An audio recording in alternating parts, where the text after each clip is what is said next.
Welcome dear students in one another session. Myself Darshana Sandeep Shinde from KK Wagh Institute of Pharmacy, Chandori, Nasik. Today's our discussion topic is routes of drug administration. In that we have seen the parenteral route and topical route. This is our second part of routes of drug administration. Let's start our session. Learning outcomes of our today's session are: students should be able to understand parenteral routes, injectable and inhalations, advantages and disadvantages of all routes, and then topical routes. Let's start our session.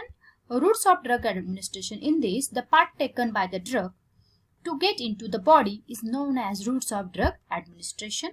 A drug may be in an ionized or in an unionized form. Routes of drug administration is divided into mainly three parts. First one is enteral route, then parenteral route, then third one is a topical or local applications. This is the classification of routes of drug administration. Firstly, it is divided into three parts, that is internal route, then second one is a parenteral route, and third is a local applications. Internal route is again divided into three parts. First one is oral route, then sublingual route, then enema or rectal route. This parenteral route is again divided into two parts. The first one is injections and second one is inhalations. Injections can also be have various subtopics: intradermal, subcutaneous, then intramuscular, intravenous, intraarticular, intrathecal, intramedullary, and intra-articular, so on. Let's start parenteral routes of drug administration. It includes basically injections. In injection, intramuscular, intravenous, intra-articular, intracardiac, intrathecal, then intramedullary, that is into the bone marrow, intrapleural, intraperitoneal, intradermal, subcutaneous routes, and second part one is inhalations. We see the advantages and disadvantages of the parenteral route. In the advantages, parenteral route is very rapid. Absorption is very rapid. It is useful for the uncooperative patients also, and it is useful for the unconscious patients also. Inactivation by the GIT enzyme is avoided. Though the drug is does not go into the GI tract, that's why it does not get inactivated by the GIT enzymes. First pass effect is avoided, though the drug is not entered into the stomach or GIT, that's why first pass effect is avoided. Bioavailability is 100%. 100% bioavailability of the parenteral route. Then disadvantages of these routes are: it's required a skilled person. It is very painful, though it involves the needles to inject into our body. It is very painful. This method is expensive one. Needles, every time we need the sterilized syringes, needles, skilled person, that's why it's expensive. It is the less safe one. This we can see the first route, that is intradermal route in injections. This route mostly used for the diagnostic purpose, and it's involve sick test for the diphtheria. It is used for the Dick test for the scarlet fever. It is used for the vaccines, include the DBT, BCG and polio vaccines. Then sensitivity to the penicillin.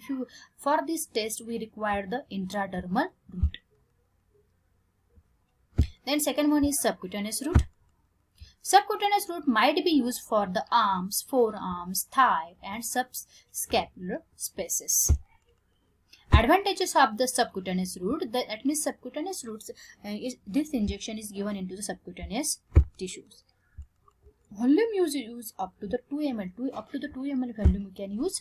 Insoluble suspensions like the insulin solid might be applied by these routes. Insoluble suspension can also be given. Absorption is low, constant. If the absorption is slow but it is constant and it is hygienic one. Its subcutaneous routes also have some disadvantages. It might be lead to the abscesses formation, that is the swelling one. Abscess formation is there. Then absorption is limited by the blood flow. low blood flow or absorption may be limited by the subcutaneous route. Then example of the drug given by the subcutaneous routes include insulin, adrenaline, etc. Then hypospray or jet spray, it is the example of the subcutaneous injections. Now this type of new equipments can also be used. This is the hypospray or jet injection gun. In this method is needleless and subcutaneous done by applying the pressure over the skin. Drug solution is retained under the pressure in a container called as a gun. Then this is held with the nozzle against the skin. This is the nozzle which is put on against the skin. The pressure on the nozzle allow a fine jet of solution to emerge with a great force.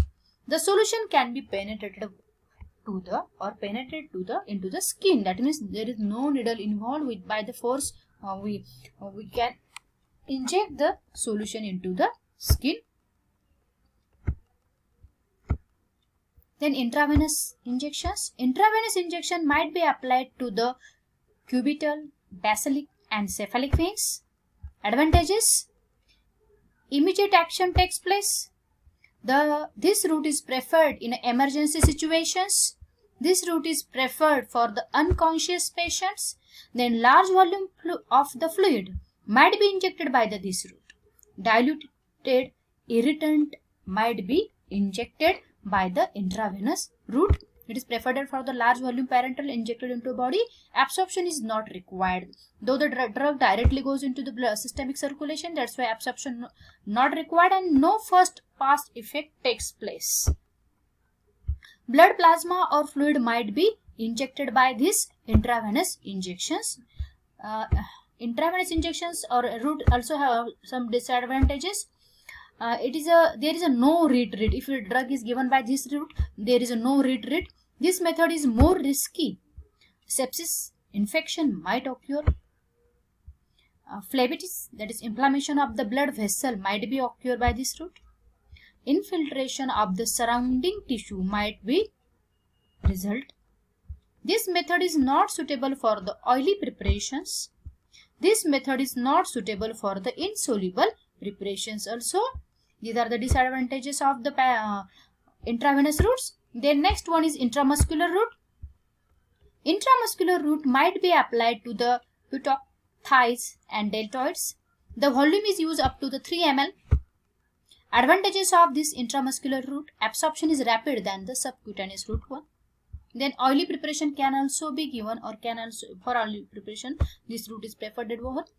Irritation or irritative substances might be given by this intramuscular route. Slow releasing of the drug can be given by this route. If you want to give the drug by slow release action, this route is preferred.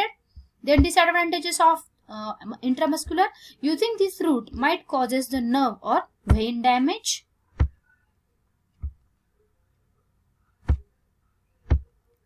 Then this is the diagram which show the angle for the inserting injections. For intradermal route, we have to require 10 to 15 degree Celsius of angle.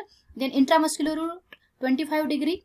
Then subcutaneous 45 degrees Celsius, and therefore the intramuscular we have used the 90 degree for injections of a route. This can be differentiate the different routes how they are inserted into our body. Then intra-articular route. Injections of the antibiotics and corticosteroids are administered in inflamed joints cavity by the expert. This is the joint cavity. Between the joint cavity, these injections are given. Hydrocortisone in a rheumatoid arthritis can be given by this route. Then intra-arterial route. The drug is directly injected to the artery. That means oxygenated blood. It is very rarely used. This injection is very rarely used. Anti-cancer drugs are given localized effect. For this purpose, intra-arterial route is preferred. Drugs used for the diagnosis of the peripheral vascular disease, this intra-arterial route is used or preferred, but this route is very rarely used. Intracardiac route. Injection can be applied to the left ventricle in case of the cardiac arrest. Then intrathecal route. In this, intrathecal route involve the subarachnoid space. Injection may be applied for the lumbar puncture or for the spinal anesthesia and for the diagnostic purpose. This technique required special precautions also. Then inhalations. This route is administered either as aerosol or in the form of the vapors. Advantages of inhalations. Drug absorbs very fastly and resulting rapid local and systemic effect of the drug. The systemic concentration of the volatile substances such as the anesthetics can be effectively controlled by this inhalation route. Disadvantages include, as a drug directly entered into the left side of the ventricle, there is a danger of cardiac toxicity. Some drugs produces the local irritation, may increase the respiratory tract infection. These are the disadvantages and advantages of the inhalations. And also a specially technical person is required to give the inhalation route. Then topical routes of administration. Topical administration, it is applied drug applied on the surface of the skin. It includes the administration of the drug to the mucous membrane also. It includes various preparation like eye preparation, nose, ear, lungs, for vagina, urethra and colons. Topical dosage forms basically includes these are the dosage forms for the topical administration. For the skin, they have the creams, ointments, lotions, gels, and then transdermal patches and disc also available. Then for the eye preparations, solutions, eye solution or ear solution, eye solution, ear suspension, eye ointment or ear ointment also. And lung and nose, for the lung and nose there are sprays, various sprays and powders are available. These are the preparation for the topical dosage forms. Advantages, we see the advantages of topical dosage forms. Local therapeutic effect. This one is the first advantages. We get the local therapeutic effect on the local side. Low risk of side effect. There is a very low risk. Though the drug is directly applied on the skin, we can remove if we have the irritation. Transdermal route offers a steady level of the drug in the system. This is the major advantages of this route. If we use the patches for the some kind of therapy, then we get the steady level of the drug in our body. Disadvantages, we see the disadvantages of the topical route. First one is a spray for the inhalations through the nose may produce a local or systemic side effect. That is we get the side effect. Not well absorbed into the deeper layer of the skin or the mucous membrane. The powder or the ointment creams are sometimes not deeperly absorbed. Then transdermal. This is the new technique or absorption of the drug through the skin. Stable blood levels, no fast metabolism can occur. These are the patches nowadays available in the market. Drug must be potent or patch become too large. These are some advantages and disadvantages. These are the routes of drug administration and time until effect. That means intravenous route have its effect in 30 to 60 seconds. Then intramuscular have effect in 10 to 20 minutes. Endotracheal route have 2 to 3 minutes. And then intramedullary route have its effect in 30 to 40 seconds. Then rectal route have its effect in 5 to 30 minutes. Then subcutaneous routes have 15 to 30 minutes. Inhalation routes get effect in 2 to 3 minutes. Then injections, that is oral route, can give its effect in 30 to 90 minutes. Then sublingual route, it gives its effect in 3 to 5 minutes. And transdermal, that is topical, it's variable, minutes to hours we require.